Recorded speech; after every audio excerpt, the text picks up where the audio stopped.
Hey everyone, today I'm going to be changing out a starter on an 06 Ford Mustang with a 4-liter engine. Now in case you're wondering, if you're not turning over and you are trying to figure out what's wrong, your ignition, sometimes it's your neutral switch, or if you jiggle the gear shifter a little bit, you know, slide it into park or even put it into neutral. Sometimes putting it in neutral will get it started if it is the neutral safety switch, because if it doesn't work in park, it could be a little loose or worn. So try putting it in neutral and see if it'll start.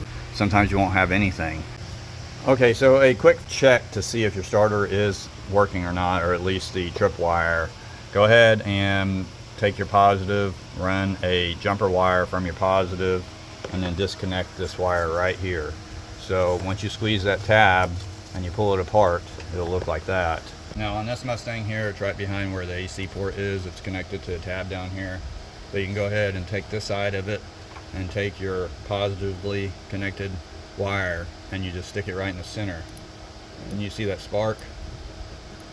So it's making contact, but it's probably bad shorting out inside of the starter, but nothing's happening. But that basically tells you that the ignition, whenever you turn on the key and you go to the start position, it'll make the connection and send power right here to the starter. So if you're not getting the starter to turn over by adding power right here, then basically the next step is pulling the starter out. So once I got up underneath here and seeing what the starter looks like, you can see maybe what the issue is. There's oil all over it, so it's probably a pretty good indication that just the oil going all over it is probably what shorted out the starter.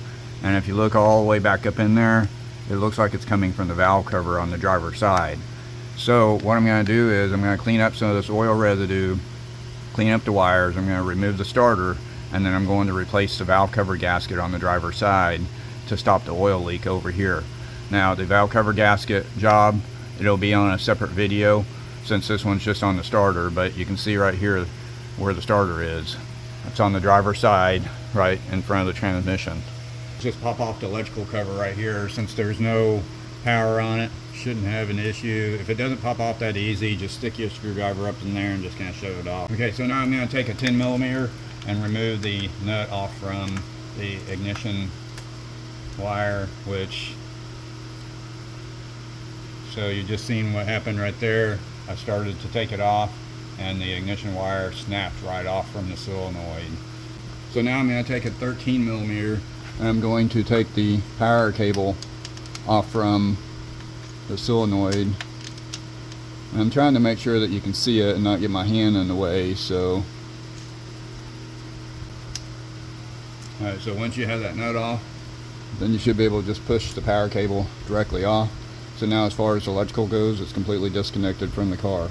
Now I'm going to take a 10mm, come to the very bottom right here, and take this nut off, and then there's one up top right here.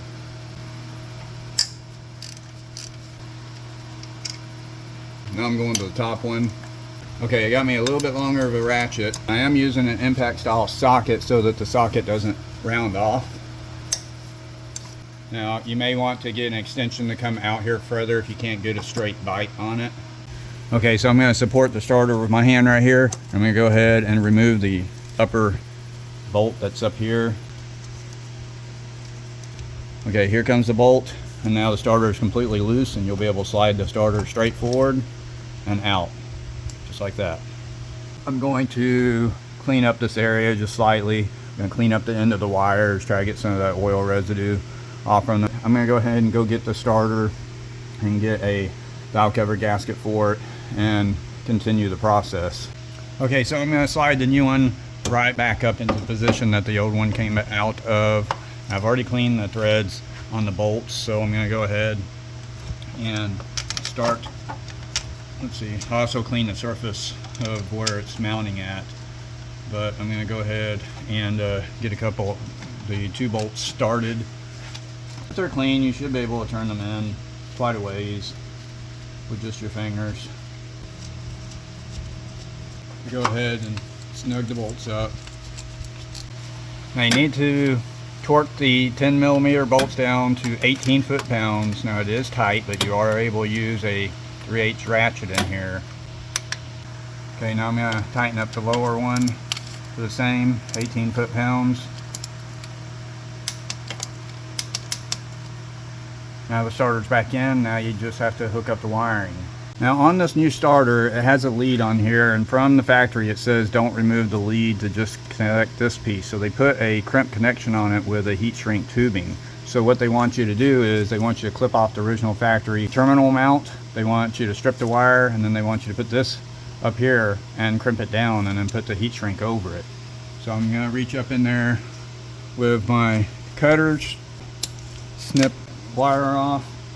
Now I'm going to go up there and take some of the wire insulation off slightly, expose a little bit of wire, and then I'm going to take my crimpers.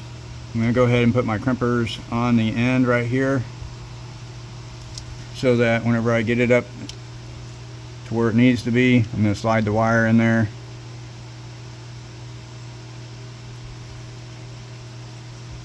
So the wire's in it. I'm going to go ahead and crimp it. Now, a cheap style crimper is not going to work here. You're going to need to get a crimper that has these little notches on it, not the little squeeze ones. So you're going to have to get a better set of crimpers to be able to crimp down that connection. Okay, so now that that's crimped on, I'm going to take the heat shrink. I'm going to push it up over the connection just like that, and then I'm going to get my heat gun and I'm going to heat it up. Now you can use a torch for this. Just be careful that you don't melt it off. Just make sure that you get where the crimp is.